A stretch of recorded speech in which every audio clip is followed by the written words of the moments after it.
इस YouTube channel में आप सभी का स्वागत है। आज का हमारा टॉपिक है गणित कक्षा 9 अध्याय 1 प्रश्नावली 1.2।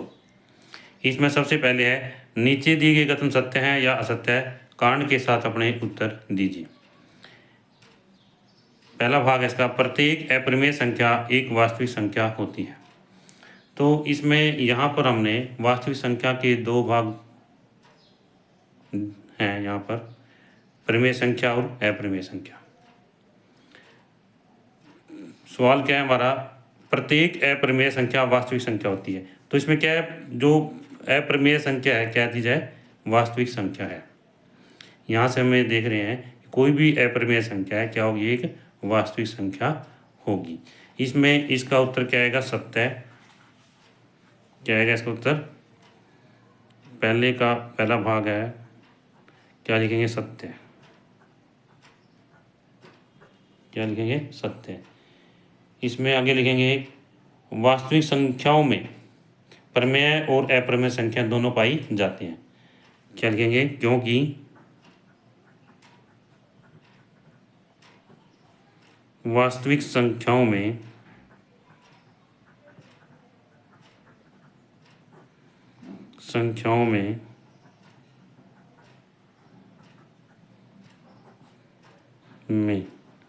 प्रमेय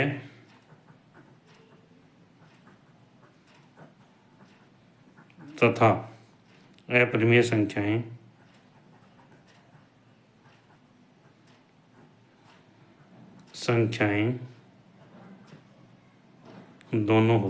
दोनों होती हैं।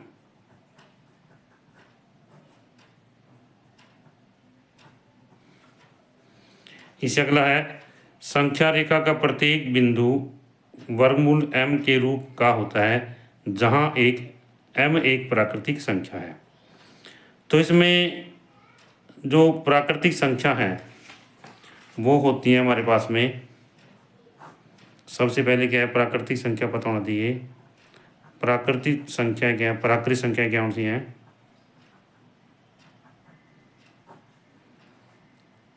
1 2 3 4 5 इस तरह से अनंत तक है।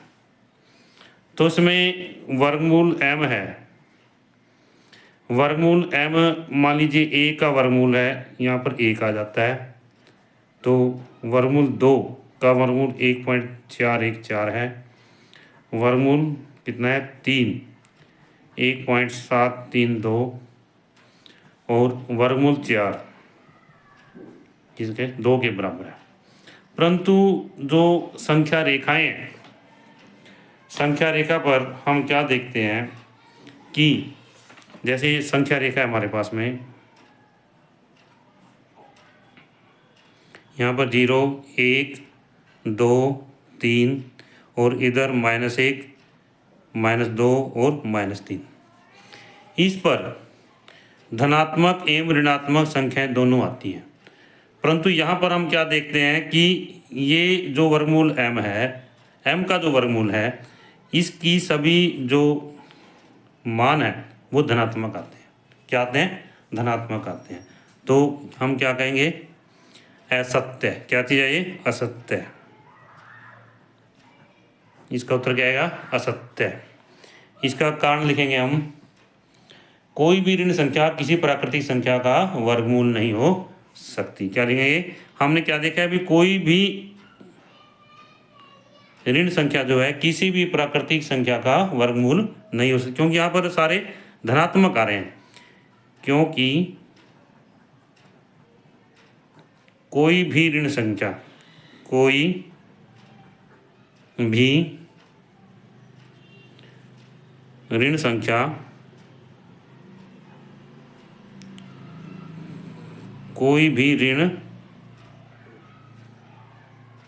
दोबारा लिखते हैं,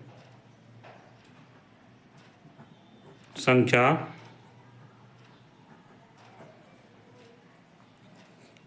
किसी भी प्राकृतिक संख्या का वर्गमूल नहीं हो सकती। किसी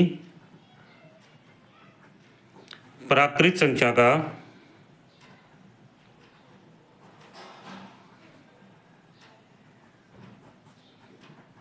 वर्गमूल नहीं हो सकती, वर्गमूल नहीं हो सकती। तो इस प्रकार क्या है, हम ये दूसरा सवाल है हमारा, दूसरा सवाल जो है यहाँ से हमने शुरू किया था, दूसरा भाग इसका, और असत्य आ जाता है। क्या आ जाता है? असत्य आ जाता है। फिर आगे है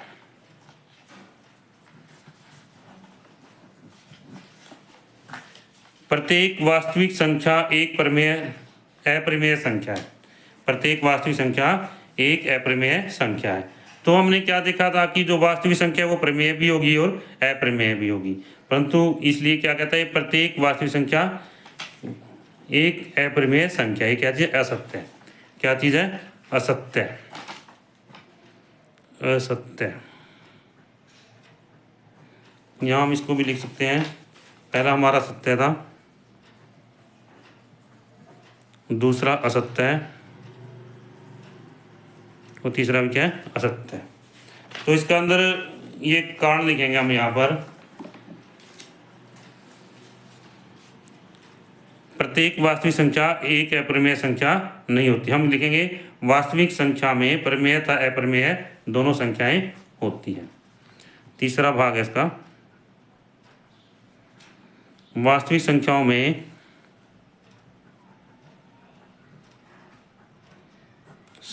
में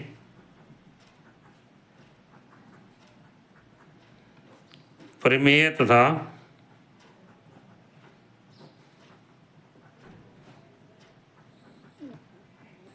अपरिमेय दोनों संख्याएं होती हैं। दोनों संख्याएं होती हैं।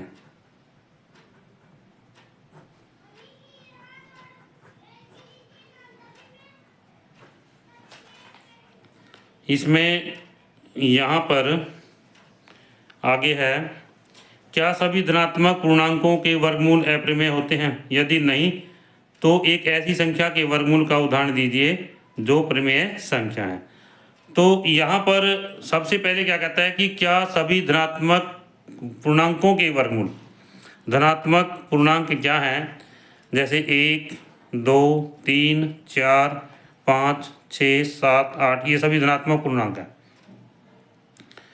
तो क्या इनके वर्गमूल अप्रमेय होते हैं सभी?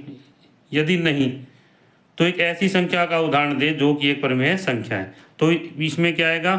उत्तर आएगा नहीं। क्या आएगा भाई? नहीं उत्तर आएगा इसका, नहीं आएगा।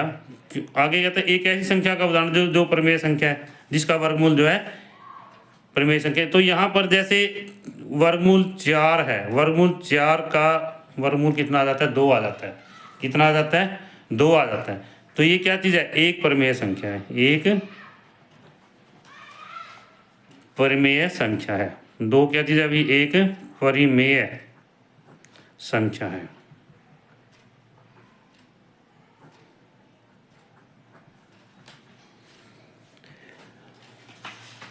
इससे आगे है, दिखाइए कि संख्या रेखा पर वर्गमूल 5 को किस प्रकार निरूपित किया जाता है। तो इसमें यहाँ पर क्या है, जो संख्या रेखा है, इसमें संख्या रेखा पर हमने वर्गमूल 5 को निरूपित करना है। तो इसको निरूपित करने के लिए हम क्या करेंगे कि सबसे पहले हम स्केल लेंगे, डी लेंगे और एक पेंसिल ले लेंगे साथ में, और ये प्रकार है, इसकी सहायता से हम जो है काम करेंगे। तो यहाँ पर हम प्रकार के स्थान पर ये पेन ले रहे हैं ताकि इसमें साफ नज़र आए।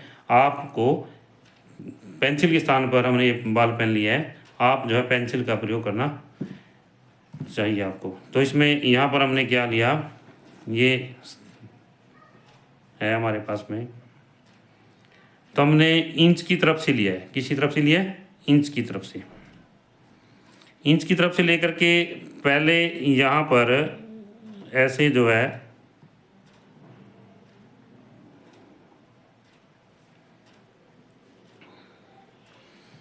हम क्या करेंगे, निशान लगाएंगे जैसे।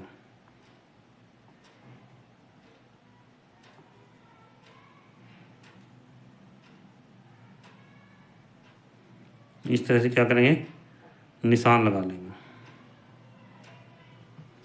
फिर एक निशान पे क्या करेंगे, हम इसको 0 मान लेंगे। क्या करेंगे अभी, 0 जो है मान लेंगे। इसमें एक निशान रहेगा बीच में, यहाँ पर ऐसे लिख दिया हमने। यहाँ पर हमने मान लिया 0। इसकी दाईं तरफ 1 2 3 4 इस तरह से प्लस वाले निशान लगा लेंगे। और बाईं तरफ क्या करेंगे, -1 -2 -3 और -4 इस तरह से ले लेंगे। अब जैसे हमने संख्या रेखा पर वर्गमूल 5 को दर्शाना है, किसको दर्शाना है, वर्गमूल 5 को। वर्गमूल 5 किसके बराबर होता है, तो वर्गमूल 5 किसके बराबर है, 2 का वर्ग प्लस में 1 का वर्ग। तो कहने का अर्थ क्या है, जैसे हम सोल्व करते हैं, 4 + 1 हो गया। यहाँ पर वर्गमूल 5 लिखेंगे। क्या लिखेंगे, वर्गमूल 5। अब ये इसके वर्गमूल के बराबर है, इस तरह से। अब सबसे पहले क्या करेंगे, हम यहाँ पर 1 2 ये 2 ले लें यहाँ पर, और इस पर हम क्या करेंगे, 90 डिग्री का कोण बनाएंगे। क्या बनाएंगे, 90 डिग्री का कोण बनाएंगे यहाँ पर अपनी डी की सहायता से। तो 90 डिग्री का कोण बनाते हैं जब मान लीजिए यहाँ पर आ गया, तो फिर इसको हम क्या करेंगे, यहाँ पर मिला देंगे।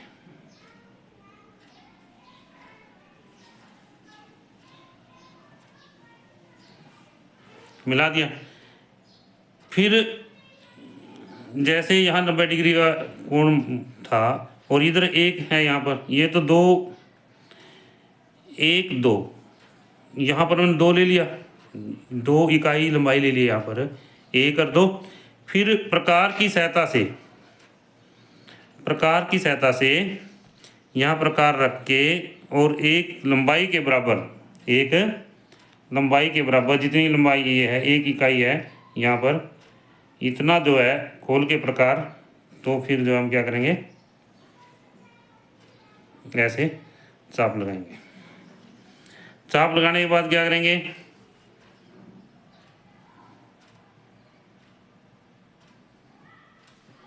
इसको हमने क्या करा, मिला दिया। मिल गया इसके पास में, ऐसे मिलने के बाद में फिर जो है इसको मिला देंगे। इसको क्या करेंगे, मिला देंगे यहाँ ऐसे।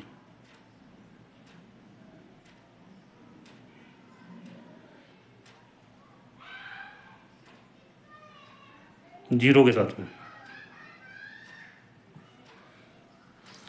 अब यहाँ पर मान लीजिए हमने इसका नाम रखते हैं ओ, इसका नाम ए रख दिया, इसका नाम रख दिया बी, और ये हमारे पास में वर्गमूल 5 आएगा। कितना आएगा, वर्गमूल 5 आएगा। ये हमारे पास में 1 इकाई है यहाँ पर, ये 2 इकाई है, और इन दोनों का वर्गमूल जो है 2 की शक्ति 4, 2 × 2 × 1 + 1 का वर्ग है, ये 4 + 1 5 आ जाता है। तो इसमें क्या है, हमारे पास में कर्ण का वर्ग बराबर है, फार्मूला क्या है, कर्ण का वर्ग बराबर है आधार का वर्ग प्लस में लंब का वर्ग। इस फार्मूले का हमने प्रयोग किया और ये जो लंबाई है हमारे पास में वर्गमूल 5 आ जाती है। अब हमने इसको संख्या रेखा पर दर्शाना है। पहले संख्या रेखा के ऊपर नहीं है, तो इसके लिए क्या करते हैं, यहाँ प्रकार रखेंगे हम, यहाँ प्रकार रख के और इतनी प्रकार खोलेंगे यहाँ पर ऐसे, और इस तरह से यहाँ चाप लगा देंगे। तो ये जो दूरी आएगी यहाँ तक की, यहाँ से लेके यहाँ तक की दूरी आएगी, ये क्या होगी हमारे पास में वर्गमूल 5 होगी। क्या होगी भाई, वर्गमूल 5 होगी। मान लीजिए इसका कोई भी नाम सी टेक लेते हैं हमारे पास में, तो ओ सी जो लंबाई है, ओ सी संख्या रेखा के ऊपर जो लंबाई है वो वर्गमूल 5 होगी। कितनी होगी, वर्गमूल 5 होगी।